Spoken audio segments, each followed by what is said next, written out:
오늘 본문의 이야기가 에돔 족속이라고 하는 한 족속의 멸망 이야기를 기록하고 있지만, 이 한 장 빌레몬서처럼 참 짧은 한 장의 성경인 이 오바댜라고 하는 성경 속에는 심음과 거둠의 법칙에 대한 아주 중요한 의미가 이 성경 한 장에 그대로 담겨 있습니다. 에돔이란 나라는 어떻게 태생이 되냐면, 야곱과 에서를 여러분 아세요, 그죠? 쌍둥이 형제예요. 그런데 팥죽 사건 이후부터 야곱과 에서의 관계는 뒤틀리는 관계가 됩니다. 그래서 끊임없이 그 둘의 관계가 갈등 속에 있게 되는데, 그 이후로 이어지면서도 에서의 후예로 탄생한 종족이 에돔 족속이라는 종족이 돼요. 얼핏 보면 형제죠, 친형제인데, 그럼에도 불구하고 이 에돔 족속은 이스라엘 백성들에게 있어서는 가늠없는 적대적 행동을 하게 됩니다. 한번 뒤틀린 심사가 끝까지 가더라, 그 얘기예요. 그러니까 여러분, 살아가면서 사람과 사람의 관계도 마찬가지고 단체와 단체의 관계도 마찬가지지만 뒤틀리면 안 돼요. 뒤틀리면 늘 사랑하고 살아야 되고 좋은 관계를 맺고 사는 게 우리에겐 복이 됩니다. 이 앙금이라고 하는 것, 계속 가는 거예요. 계속 가는 거예요. 우리 인간은요, 사실은 완벽한 존재, 거룩한 존재가 아니라 단지 우리 자신을 놓고 보면 용서받은 존재에 불과해요. 수많은 죄 가운데 용서받은 존재이기 때문에 늘 이 내면 한켠에는 죄성을 가지고 산단 말이에요.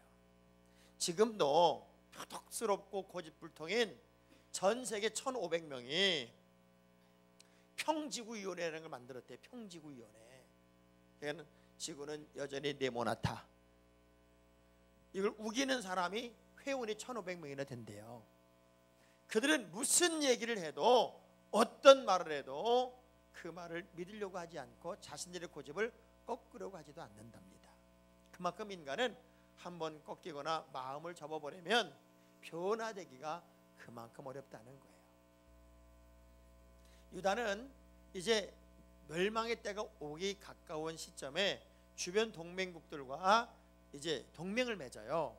그래서 저 바벨론이 우리를 쳐들어오기 전에 방어하자, 딱 동맹을 맺을 때 이 에돔 족속하고도 동맹을 맺었거든요. 쉽게 말하면 형제 족속이니까요. 그런데 바벨론이 쳐들어왔을 때 제일 먼저 배반하고, 그리고 오히려 유다의 멸망에 대해서 박수를 치고 조롱을 하고 블레셋과 마음을 모아서 이 유다 백성들을 포로로 잡아들이기 시작한 종족이 바로 이 에돔 종족이었어요. 그래서 하나님이 형제를 사랑해야 되고, 그리고 가장 사랑으로 도와줘야 되고 협력해야 할 이 에돔 족속의 이 나쁜 행실을 구체적으로 징계하고, 반면에 이제 남유다 이스라엘 전체가 포로가 되어서 끝장났다고 박수치고 신바람 나는 에돔 종족을 향하여 역전의 날이 반드시 올 거야. 내가 너희는 버리고 지금 포로로 잡혀간 저 이스라엘 백성들은 구원해낼 거야 라고 하는 선포를 오바댜라는 사람을 통해서 하고 있는 말씀이 오늘 본문의 이야기입니다.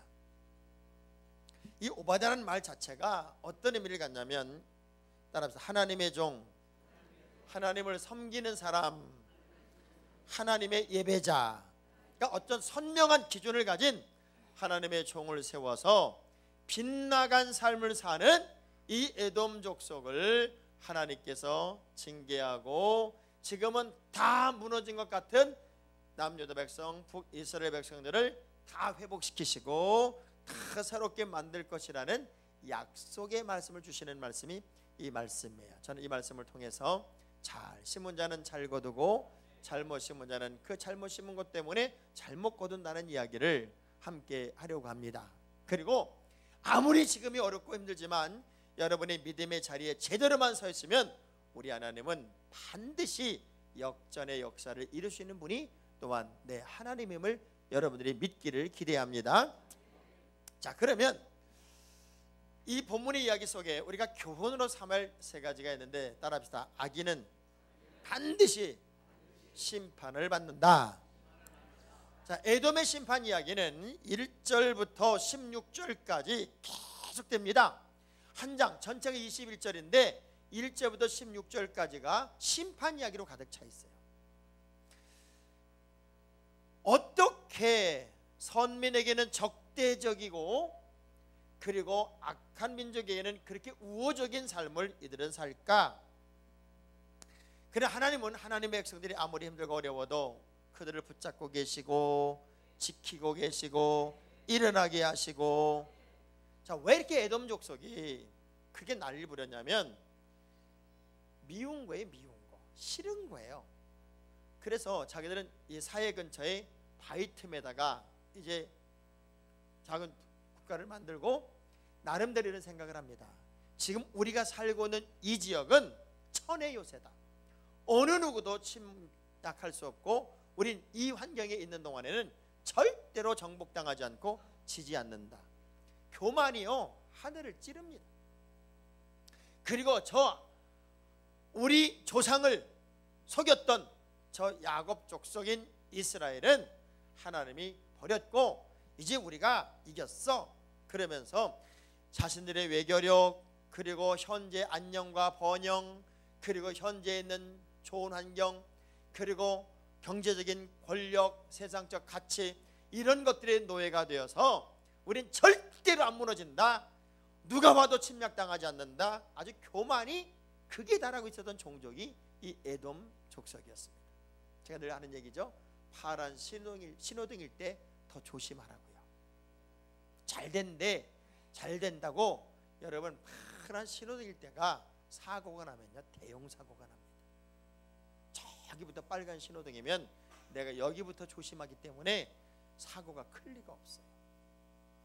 너무 교만하고 너무 잘난 척하고 너무 심할 정도로 이들은 자신만만했어요. 근데 잠언서 18장 12절의 말씀을 보면 교만이라는 게 얼마나 무서운 병인가 한번 보세요. 시작.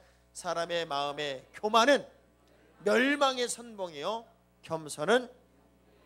하여간 교만하다고 하는 것은 마치 파란 신호등에서 큰 사고 나듯이 한 방에 무너질 수 있는 게 교만이고, 겸손은 언제나 하나님이 세운단 말이에요.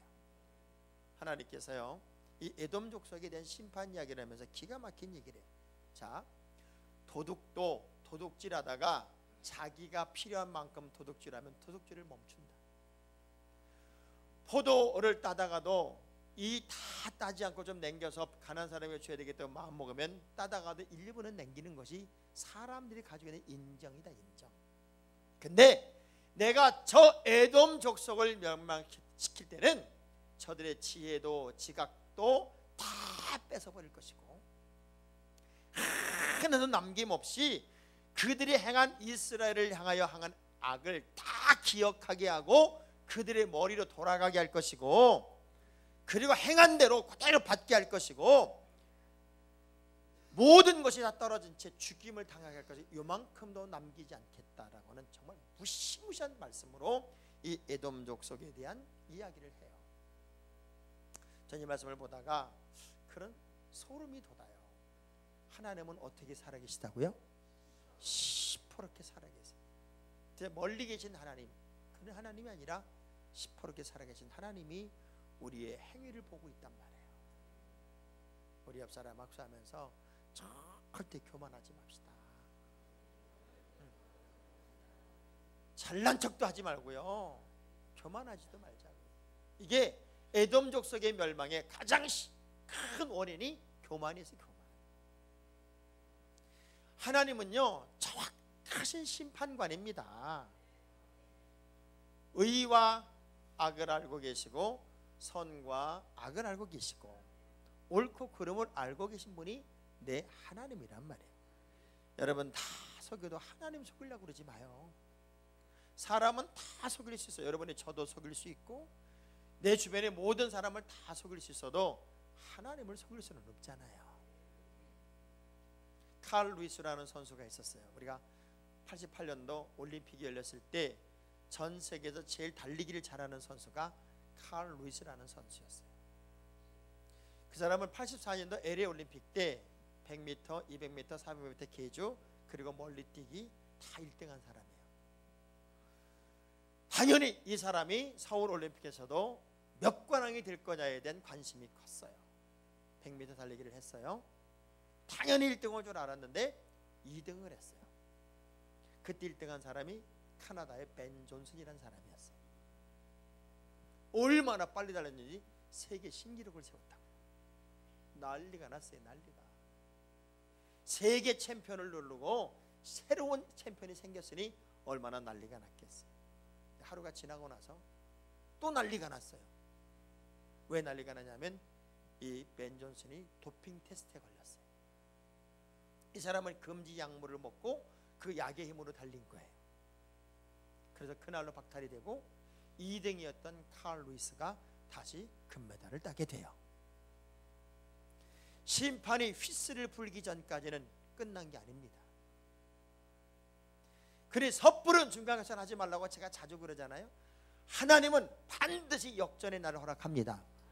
지금 내가 억울하게 당하는 것 같고 억울하게 지고 있는 것 같고 억울하게 아픔을 겪는 것 같지만 하나님이 살아계신 분이고 하나님의 선과 악을 보고 계시고 에돔 족속의 교만을 보고 있었기 때문에 하나님의 선민인 이스라엘 백성들이 70년의 포로 생활로 들어가긴 하곤 있지만 그러나 그들을 반드시 건져내서 역전의 날을 허락할 거라는 것을 약속한단 말이에요. 그래서 하나님의 선민들을 괴롭히는 모든 주변국들을 가지치게 하는 이야기 중에 첫 번째가 에돔 족속 이야기였어요. 어떤 사람이 버려질 때 어떤 사람은 세워져요. 어떤 가게가 무너질 때 어떤 가게는 살아나요. 그렇다면 반드시 하나님의 법대로 가는 게 중요해요. 디모데후서 2장 5절의 말씀을 보면 시작. 경기하는 자가 법대로 경기하지 아니하면 승리자의 관을 얻지 못할 것이다. 아멘. 자, 법대로 하지 않으면 안 된다. 이 얘기는 뭐예요? 정확한 룰을 지키자 그 얘기죠. 근데 인생의 심판자는 누군가 봤더니 하나님이세요. 우리 그런 말이 있어요. 인생은 지우개가 없다.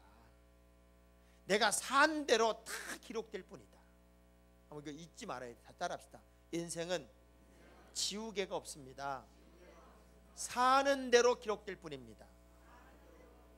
여러분 보세요. 우리가 어떻게 살았느냐 하는 거 정말 여러분 모르겠잖아요. 그러면 이번에 국회 국무총리처럼 청문회 가보세요. 45년 전 것까지 다 나와. 수십 년 것까지 다 나옵니다. 내가 무슨 말 했는지 전혀 모르고 살았는데 그런 말도 다 튀어나옵니다. 그러니까 정말 여러분은 정치하는 거 너무 잘한 거고요. 국무총리 하는 거 너무 잘하는 거고 그런데 안 간 건 너무 잘하는 거예요. 우리는 다 감추고 살 수 있잖아요. 그러나 하나님 앞에서는 다 드러날 거예요.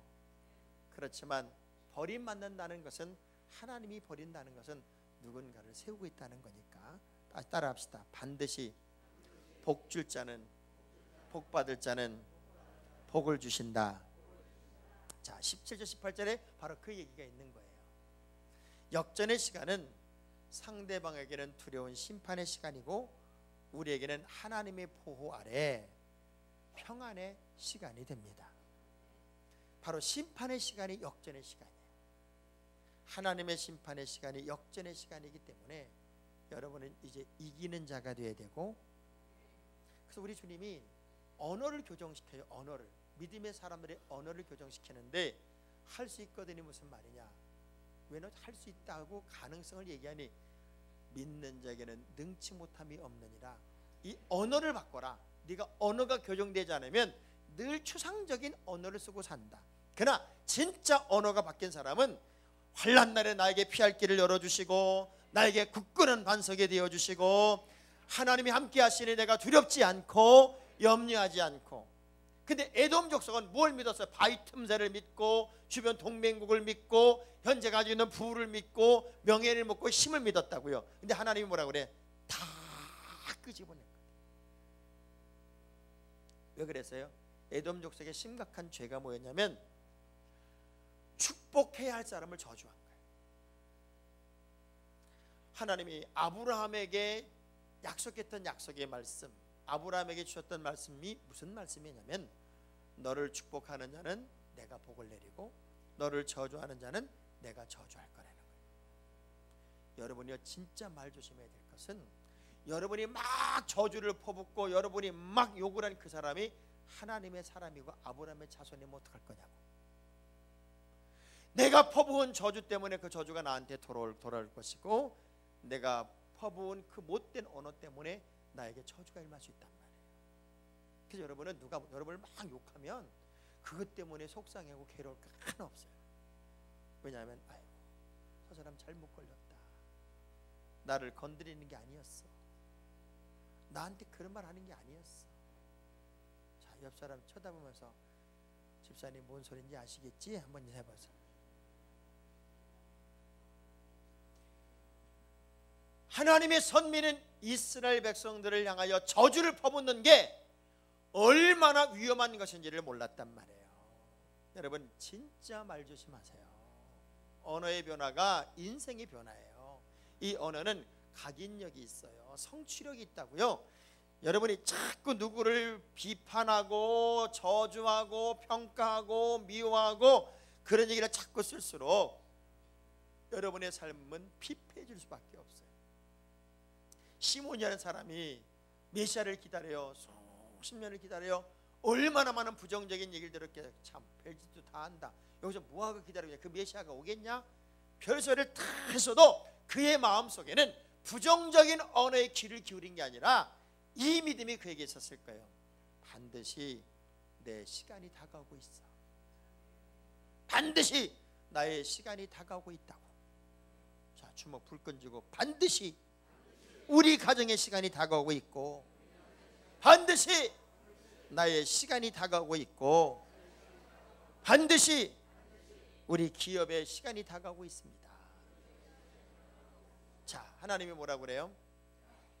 요셉 족속, 야곱 족속은 불이 될 것이고 기업이 될 것이고 요셉 족속은 불꽃이 될 것이고 이런 얘기를 해요. 야곱의 족속은 기업이 되고 요셉의 족속은 불꽃이 되고 야곱의 족속은 불꽃이 될 것이고 에서의 족속은 지푸라기 될 거다. 자, 불과 불꽃은 같은 거예요. 불과 불꽃은 같은 거니까 통일을 상징해요. 지푸라기는 불에 타버리면 확 타버리는 거예요. 그래서 에돔 족속은 불에 타 없어질 것이고 야곱 족속, 요셉 족속은 전부 다 남유다나 북이스라엘 족속은 하나로 통일될 것이고 반드시 역전의 날이 올 것이고 이렇게 약속을 했어요. 저는요 우리 가정이 그냥 확 타버리고 없어지는 가정이 아니라 불과 불꽃처럼 하나로 탁 묶어져서 하나의 불이 확 살아나듯 가정도 살아나고 모든 삶의 환경이 살아나는 그런 특별한 가정이 되면 얼마나 좋을까. 왜냐하면 히브리 6장 14절의 말씀을 보면 시작. 이르시되 내가 반드시 너에게 복주고 복주며 너를 번성하게 하고 번성하게 하리라. 하나님은요 전성기가 지나간 사람도 쓰시잖아요. 갈렙처럼 모세처럼 80이 넘은 사람도 쓴단 말이에요.